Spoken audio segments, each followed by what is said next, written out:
Okay mga kababayan, Chris Ulo po at welcome back po ulit dito sa ating YouTube channel. Okay mga kababayan, mga ka-analyze, pag-usapan ho natin itong si Boy Traidor. Sorry. Ito ho si Senador Bongo at ito hong dating sekretary ho ng DILG, si Secretary Anyo. At ito hong si Lieutenant General Antonio Paralde, retirado ho, na kung saan mga kababayan, nagsalita na ho ito si Lieutenant General Antonio.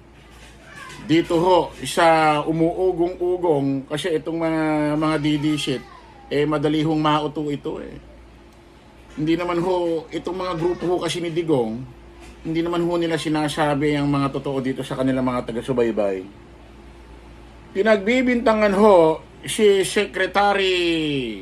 dating Secretary Anyo na kung saan, ito raw yung humudas, nagtraidor, nagbenta kay Digong na kung saan, bakit na-aresto dito si Digong sa Pilipinas. Ngayon mga kababayan, lumabas na ho, binasag na ho ang katahimikan, nagsalita na ho itong si Lieutenant General Antonio Paralde Jr., retirado ho sa AFP, na kung saan malabo ho daw magawa yan ni dating Secretary Anyo. Ano sabi niya? I have worked with him, National Security Advisor Eduardo Anyo, for a very long time. I know him to be a professional soldier. Zoom lang natin, medyo lumalabo na paningin natin, We were commanders together in Southern Tagalog at the height of insurgency in the area. We worked together as intelligence practitioner for a long time. His loyalty to the flag is beyond reproach. Ayan sabi ho ni retired Lieutenant General Antonio Paralde Jr., na kung saan malabo ho daw gawin ito ni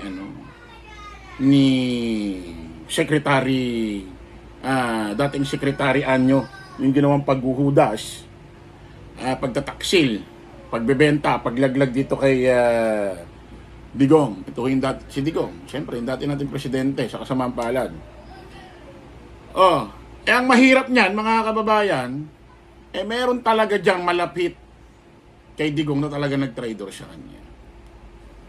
Binibintang lang kung kani-kanino doon sa paligid ni Digong para hindi sila ang pagbintangan o para hindi sila malaglag, especially kung tatakbo pa ng iba't ibang posisyon niya sa gobyerno ngayon 2025. Kasi mga kababayan, ang laki ho ng ugong-ugong sa Facebook na kung saan di umano ito raw si Senador Bongo ang talagang naghudas, nagbenta, nagtraidor, naglaglag dito kay Digong.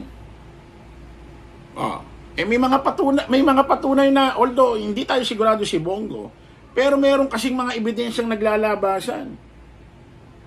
Una, yung sinabi ni Kitty Duterte sa kanyang post, na ang masakit doon kung sino pa yung alam mong kakampi, yung pa yung maglalaglag sa'yo. Isa na yun. Pangalawa, yung sinabi ni VP Inday Sara Duterte, alias Siminit, alias Pusit, sa iba't ibang mainstream media, sa mga reporters, mga iba't ibang TV network, na kung saan, may naghudas daw sa kanyang tatay. Kay VP Inday Sara Duterte, nanggaling niya. Noong una, hindi pa natin alam kung sino kung sino yung sinasabi ni Digong, sino yung sinasabi ni Kitty Duterte na ang masakit dito, kung sino pa yung alam mong kadikit mo, alam mong kakampi mo, yung pa maglalaglag sa'yo. Wala pang nakakaalam, haka-haka pa lang. Nung sinabi ni VP Inday Sara Duterte na may nagtraidor sa tatay niya, haka-haka pa rin kung sino-sino. Biglang may lumabas na screenshot. May nagkalat. May nagkalat May nagkalat na kung saan Ang usapan, pag tinignan mo, picture ho ni Bongo yan eh. Oh. Hmm? Picture ho ni Bongo eh. Oh. Teka lang ha. Hmm.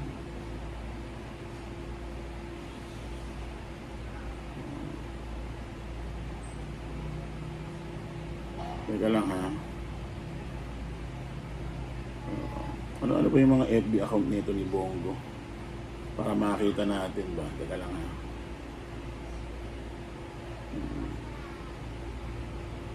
Ano ba ang account nito?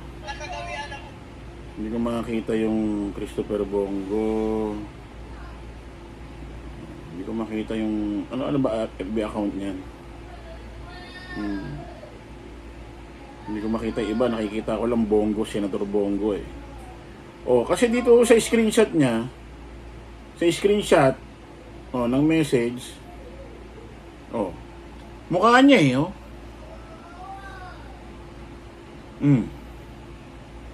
Mukha niya. Samantalang ibinibintang dito kay Secretary Anyo, ano lang, kumbaga chismis. According naman dito sa kanyang kasamahang retired na AFP, lieutenant, malabong magawa daw ni Anyo yan. Ang problema rito, isipin mo, yung ganong klaseng post ni Kitty Duterte parinig sa kanyang social media account na ang masakit dito kung sino pa alam mong kakampi mo, yung pa maglalaglag sa'yo. Para bang ang dating matagal niya ng kasama eh. Kaibigan malapit sa kanya eh. Parang tinuturing niyang kamag-anak eh. Sino-sino lang ba yan? Pag sinabing mga masyadong malalapit, parang tinuturing na kamag-anak, sino-sino lang ba yan? Si Bato de la Rosa. Si Bongo. Yan lang naman talagang dalawa eh. Ito naman sila Robin, sila Philip. Wala naman yan, parang mga mga ala-alalay lang naman yan eh. Pero pag sinasabing malapit, kadikit, talagang parang kamag-anak na, tinuturing talagang kakampi. Itong dalawang ito, si Bato at Bongo eh. Sabi ko nga, hindi kaya ganun ang grabe ng iyak ni Bongo nung nakaraan sa entablado sa Liwasang Bonifacio ba yun? Hindi kaya yung luha na yun, hindi dahil awa kay Digong. Hindi kaya dahil konsensya. Kumbaga inako-konsensya na ba? Ito pa may nakalimutan tayo. Una, sabi ni Kitty Duterte, kung sino pa yung kadikit mo, ang masakit dito kung sino pa yung inaasam mo, yung alam mong kakampi mo, yung pa yung maglalaglag sa'yo. Si BP Inday Sara Duterte, sabi niya, may nagbenta, may naglaglag. Merong nag-try doon sa tatay niya. Pangatlo, may screenshot na lumabas na ganito. Ang usapan si Bongo. Si Bongo ang kausap dito. Sabi, Sen, mayang buntag, ready na, deploy na. Abot ugma, send ko ticket. Bukod after niyan, ang nakakapagtaka rito, nagkaroon nga ng press conference si Salpanelo. Nagkaroon ng press conference. Ano sabi? Nagyabang eh.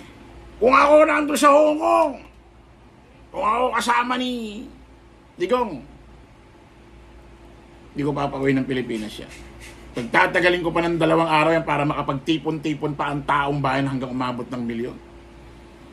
Para bang ang dating bago ka umuwi, kailangan milyon-milyon na ang suporta mong nasa nagrarally para malaki ang puwersa, mapigilan yung pag-aresto sa'yo.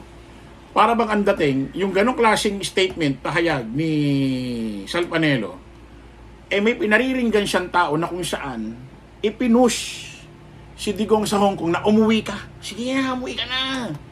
Umuwi ka na Maynila. Parang ganon yung parinig ni Salpanelo eh. May ganitong lumabas na screenshot kay Bongo na pinapauwi niya si Bongo. Ano ba message? Ano ba ibig sabihin niyan? ASAP, go na. Nauna, uwi na. Bilisan nyo, parang ganon. Ano ba? Ngayon, Bongo, ito matinding ang hamon sa'yo eh. Matinding hamon sa'yo. Kung magsalita ka about dito, kung fake news to, pacheck mo sa Cybercrime Division at sa cybercrime din sa National Bureau of Investigation. Kung peke itong usapan na to, kaya mong gawin?